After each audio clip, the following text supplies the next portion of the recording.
Hola, hola familia Inside, espero se encuentren muy bien. Les habla Geraldine Mejía. Como todos los días que grabo videos para ustedes, estoy muy emocionada de poder compartir este tiempo. Profundamente agradecida por los comentarios que me hacen llegar por vía WhatsApp en mi chat privado.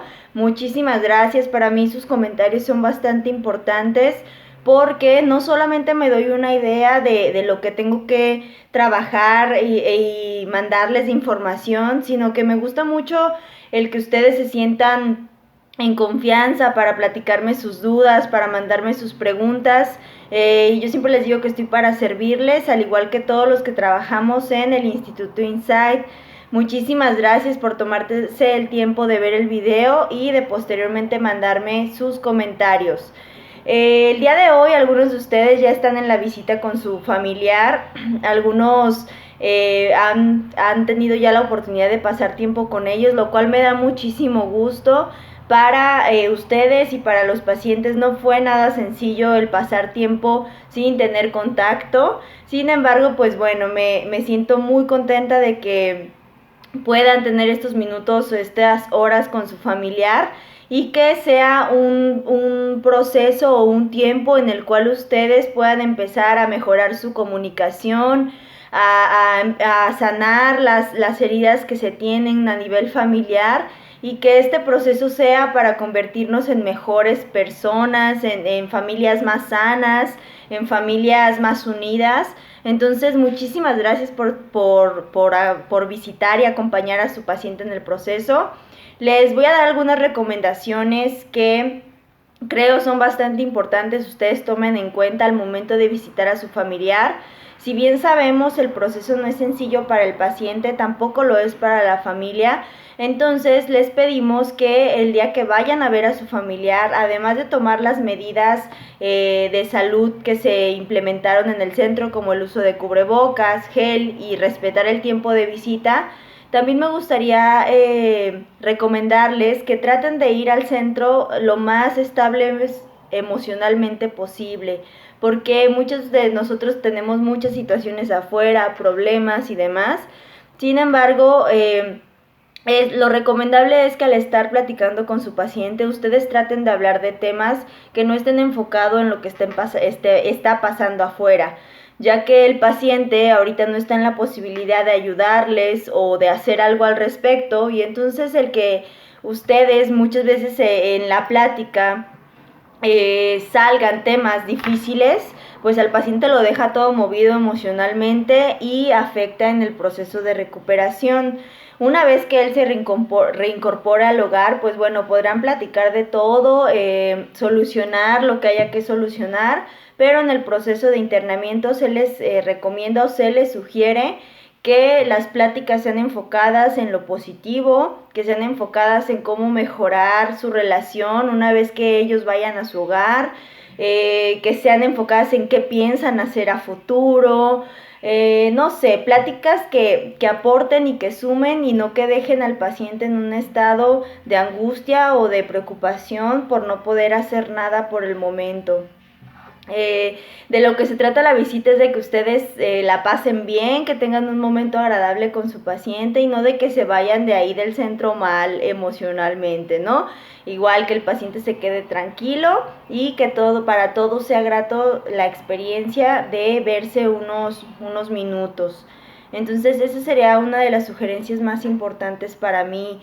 De repente ellos tienen la duda o incertidumbre de qué es lo que está pasando afuera, yo lo entiendo perfecto. Sin embargo, pues bueno, como recomendación para el proceso es necesario que las pláticas sean enfocadas en otras situaciones y que dejemos para el momento oportuno esas pláticas de cómo solucionar problemas o situaciones que se estén teniendo. ¿De acuerdo, familia? Como todos los videos, yo le pido a mi poder superior que me dé las palabras adecuadas, que sea él el que hable a través de mí, para llevar hasta ustedes un mensaje de fortaleza, un mensaje de fe y, si es posible, responder algunas de las dudas que ustedes han estado teniendo conforme al proceso de rehabilitación de su paciente. Yo tomé en cuenta algunas de las preguntas que me hicieron en el WhatsApp. No voy a decir nombres, no va dirigido a nadie, va para todos. Yo creo que todos los que estamos pasando en este proceso vivimos situaciones o preguntas parecidas. Entonces yo me enfoqué en algunas de las que recibí para trabajar con el tema de hoy. Y el tema va a ser uno de los sentimientos que, sobre todo en el momento inicial del proceso, suelen darse, que es la vergüenza. La vergüenza como enemiga en la enfermedad emocional. Así vamos a titular este video. La vergüenza es, pues generalmente, un sentimiento que nos hace sentir bastante mal. Y cuando hablamos de adicciones, si ustedes se han dado cuenta, cuando hablamos de drogas o de sustancias, lo hacemos como por debajo del agua, ¿no? Dirían, en secreto, no reconociendo la enfermedad, sino intentando ocultar la situación o queriendo solucionarlo de maneras superficiales. ¿Cierto? ¿Cuál sería una manera superficial? Creer que porque mi hijo o mi paciente ya está en un proceso de rehabilitación, ya se curó, él ya no tiene un problema. Eso sería el querer, llamémosle maquillar la situación más que buscar una solución adecuada a la enfermedad emocional. Que esto, repito, y ya lo hemos hablado, algunos papás de hecho me decían, perdón, pero es que no me queda claro esa parte. No importa, la repetimos. Para mí lo más importante o mi objetivo principal es que ustedes estén bien informados y que tengan la información necesaria para entender que la enfermedad emocional no se cura. No se cura, señores. Es una enfermedad que nos va a acompañar de aquí para toda la vida. Yo les hago una pregunta. Y en algún momento se las he dicho, cuando a nosotros nos dicen que nuestro paciente o un familiar tiene diabetes, todos nos alarmamos y buscamos alternativas, ¿cierto? Y nos volvemos empáticos con esa persona, pero cuando nos dicen que tiene una enfermedad emocional, esto se vuelve un poco más difícil porque creemos que esa enfermedad nuestro paciente decidió tenerla. Y no es así. La enfermedad emocional es crónica y es como cualquier otra enfermedad, como la diabetes, como hasta el cáncer, ¿no? Entonces, eso es, esta enfermedad nunca se va a curar, pero sí buscamos que haya una recuperación permanente. ¿Cómo? No basándonos en maneras superficiales de resolverlo. No tenemos que pensar que porque ya estuvo o cumplió su tiempo en el proceso de rehabilitación, ya esto se acabó, sino que es un primer inicio para que el paciente y como familia se siga trabajando una vez que este termine. Ahora, hablando sobre la vergüenza, pues bueno, el sentir vergüenza sobre la enfermedad hace que la recuperación sea más problemática. ¿Por qué? No es sencillo ya de por sí pasar por el proceso de rehabilitación, de acompañamiento también. Y si hay vergüenza, pues esto se vuelve más complicado, ¿cierto? De repente me he encontrado con situaciones en las que solamente la familia nuclear o por ejemplo los padres están acompañando al paciente, pero nadie más de su alrededor lo saben porque no lo toman de una manera adecuada, ¿no? O como tendría que ser, sino que juzgan, hay muchos mitos, hay muchos juicios sobre la drogadicción y hoy en día tenemos que prepararnos para trabajar con esa vergüenza que podría llegarse a dar. ¿Cómo podríamos definir la vergüenza? Podríamos definirla como una emoción dolorosa que se experimenta cuando nos hacemos responsables de algo inadecuado o de algo impropio. Y esto aplica para cualquier situación. Los pacientes llegan a sentir mucha vergüenza por no poder parar con su consumo, aun cuando de repente por fuera podemos llegar a pensar que es algo que ellos hacen consciente y que es porque quieren. Créanme que en los pacientes se genera este tipo de sentimiento de vergüenza ante las personas por no poder dejar de consumir las sustancias que consumen. Ahora, también a nivel familiar suele darse ese sentimiento, la vergüenza. ¿Por qué? Porque, bueno, al menos yo, ustedes saben que a mí me encanta hablar de mis experiencias y al menos a mí no me educaron sobre este tema. Mis papás sí era en mi casa un tema tabú, bastante importante.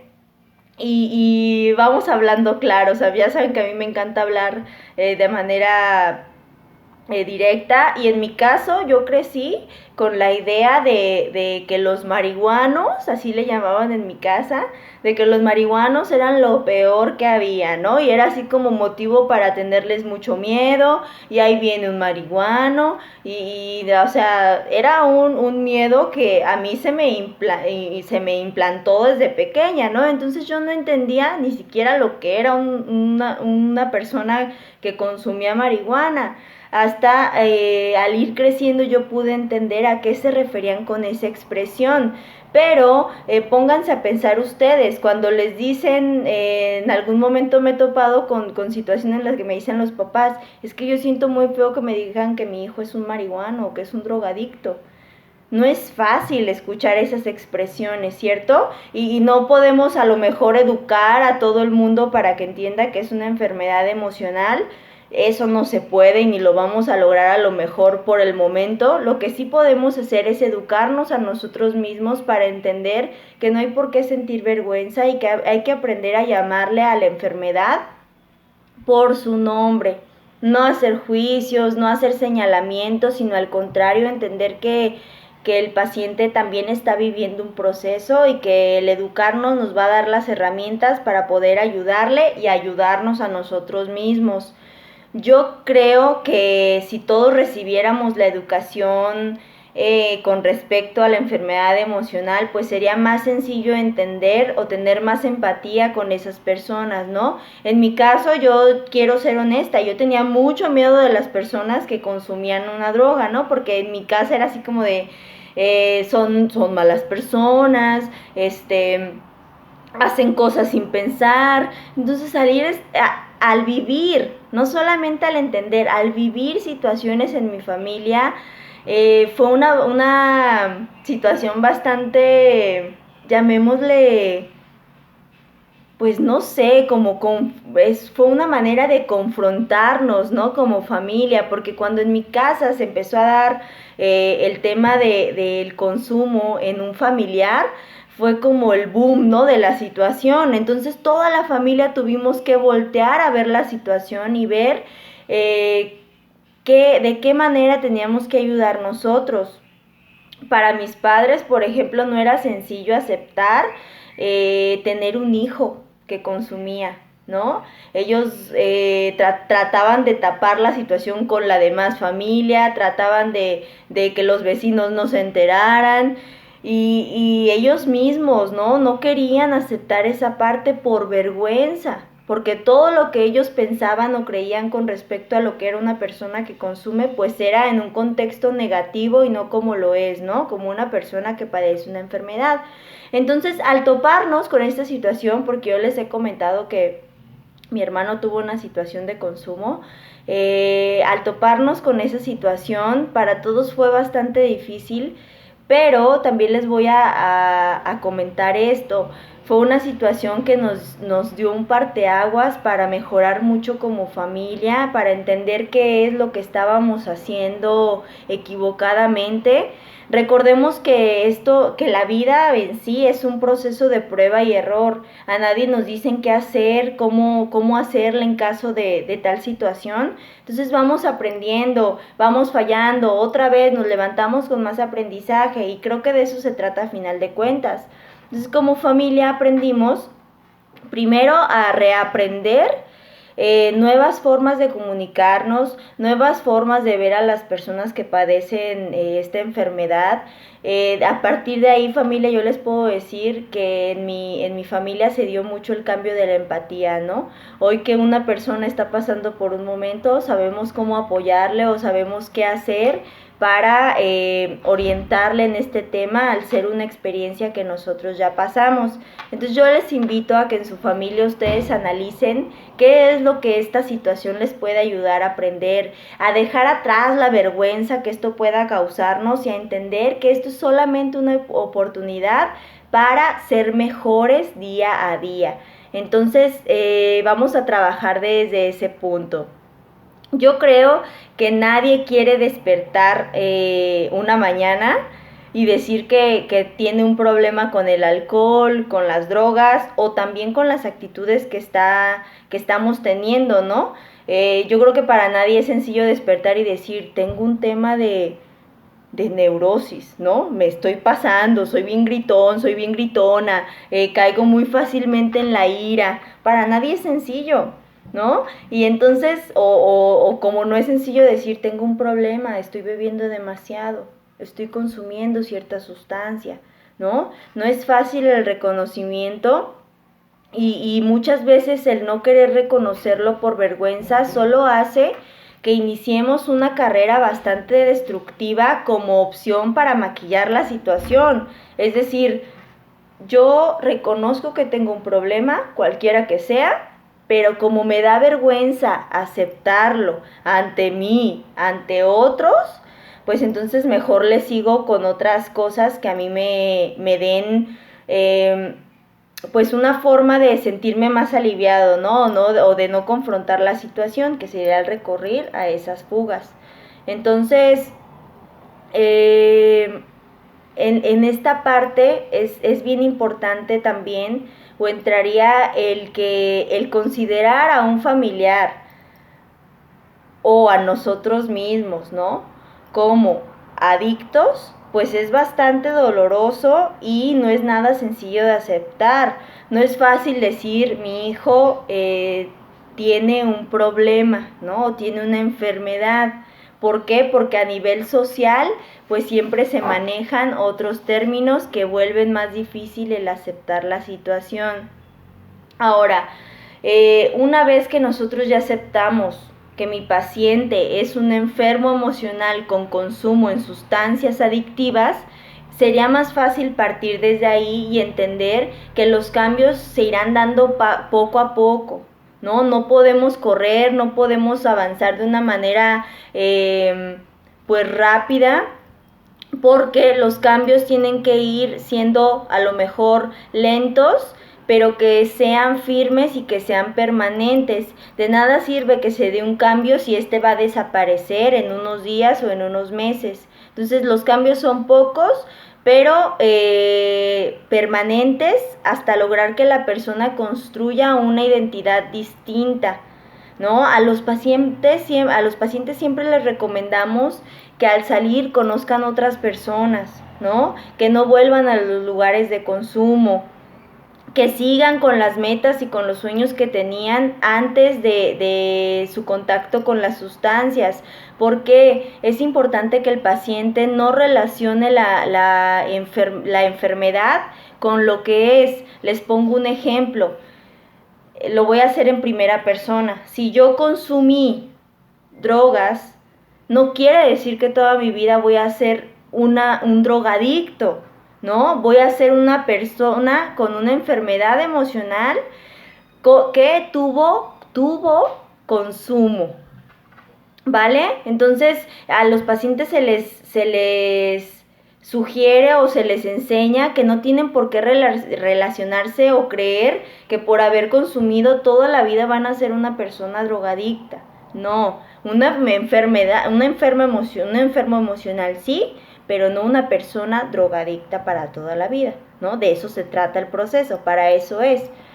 Entonces, algunos padres o familia muchas veces tienen el miedo de ver truncada la vida de sus hijos, de pensar que por estar en esta situación ya no va a lograr ser nada en la vida, ya no va a llevar a cabo sus proyectos, todo el tiempo va a estar viviendo esta situación, y no es así, familia. De lo que se trata en el proceso de rehabilitación, y todos trabajamos para que ellos entiendan que esto es solamente una situación y una enfermedad que se puede mantener inactiva y que para eso tenemos que trabajar mucho y arduamente. Esto no es sencillo. El trabajar en algo es como una persona que tiene diabetes, ¿no? Toda la vida va a tener que estarse cuidando y teniendo cierto tratamiento. Es igual en la enfermedad emocional. Para eso se requiere de tiempo, dinero y esfuerzo. Esas tres palabritas son bastante importantes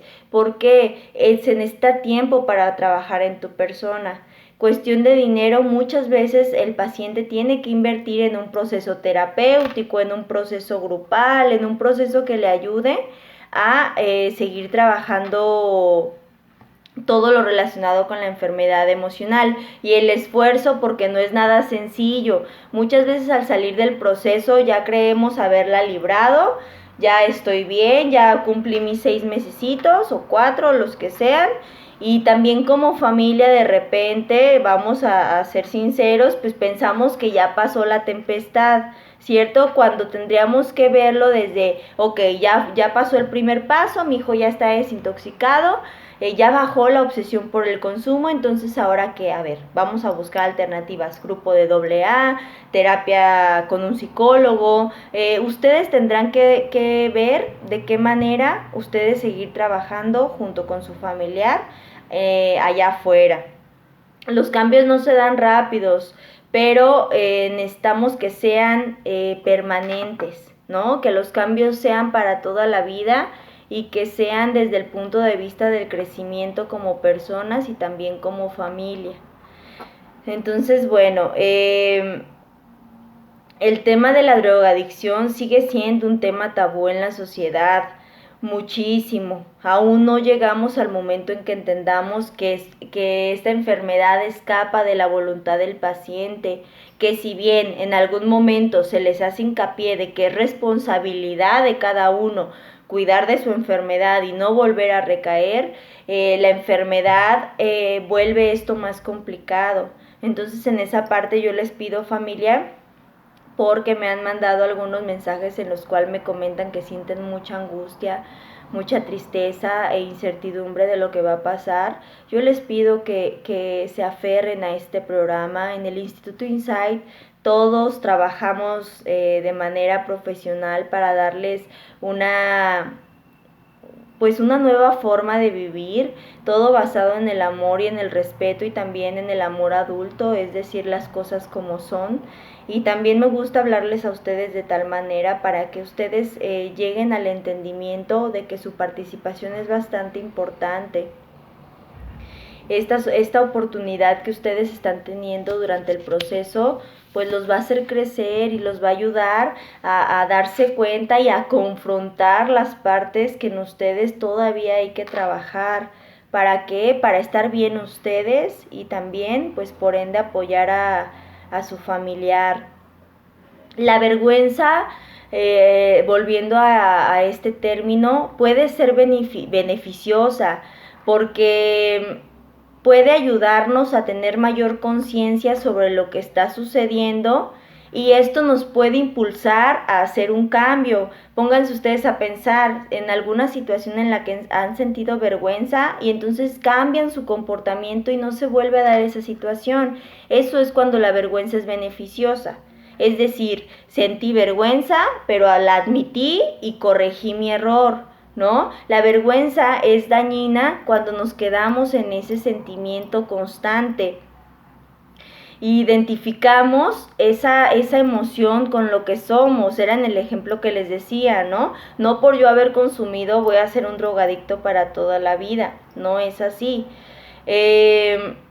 Frecuentemente me encuentro con la idea de que el paciente eligió la enfermedad o eligió lo que hoy está viviendo, cuando podemos entender que tampoco un paciente elige la diabetes, ¿cierto? Sí, a lo mejor hay cierta responsabilidad en la adquisición de la enfermedad o en no atenderla a tiempo, pero no llega a ser algo voluntario y no podíamos hacer nada para evitarlo o manejarlo. Entonces es necesario que desde este punto de vista, pues iniciemos de aquí para adelante, dejando atrás la culpa, dejando atrás esos sentimientos que no nos ayudan y dándole para adelante, familia, entendiendo que solamente así podemos salir de esta situación, que la angustia y la preocupación no nos van a ayudar en nada, sino al contrario, volverán más difícil este proceso. Todos buscamos que sus pacientes tengan una recuperación sostenida y que sean personas con una enfermedad emocional, pero no adictos, que no sean adictos activamente. Eso es lo que buscamos. El tratamiento de rehabilitación se debe comenzar y también continuar con mucho compromiso, muchísimo, sin estar preocupados constantemente por el tiempo, porque el tiempo es lo de menos. En el instituto les pedimos mucho que nos den la oportunidad de trabajar de principio a fin en el proceso, que no caigan en desesperación o que no caigan en la idea equivocada de que ya porque vemos a mi hijo, a mi familiar diferente, él ya está bien. Entonces recurren a llevárselo del proceso y eso solamente hace que la situación en algún momento empeore porque no se ha trabajado la raíz del problema. Entonces yo les sugiero, les pediría que nos den el tiempo de trabajar con sus pacientes, que ustedes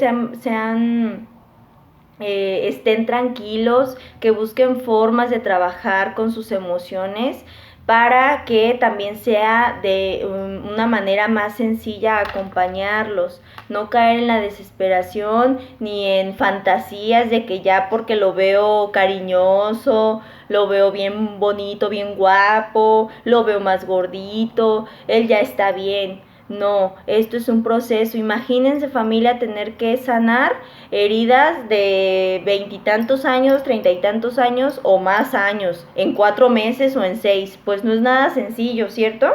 Necesitamos darle su tiempo a cada herida emocional para trabajarlo de una manera adecuada y que sea curar la herida emocional de raíz, no solamente estarla tapando como con curitas, sino que al contrario, ¿no? La sanemos y pueda dejar de ser una parte que cause la dependencia a ciertas sustancias.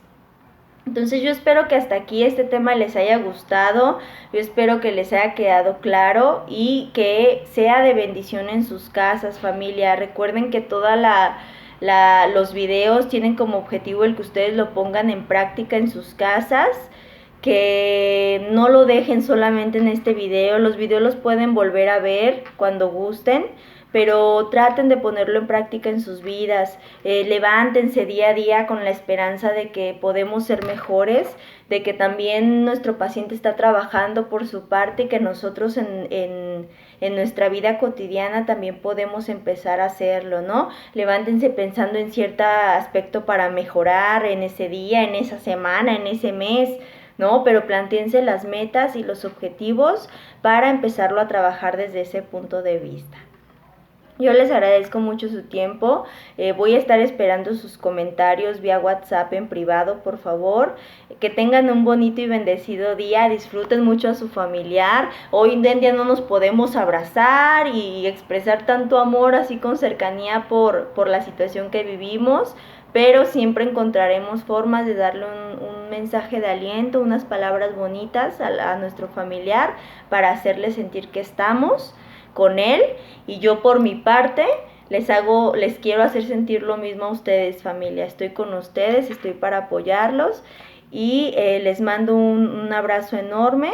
Espero pronto tener la oportunidad de verlos. Le mando un fuerte abrazo a todos los que asisten a las charlas de padres, a la señora Vicky, a la señora Angelita, al señor Ramón, Roberto y bueno, a todos los que domingo a domingo han estado ahí conmigo. Les mando un abrazo lleno de bendiciones, de fortaleza y nos vemos la siguiente semana por este medio. Chao.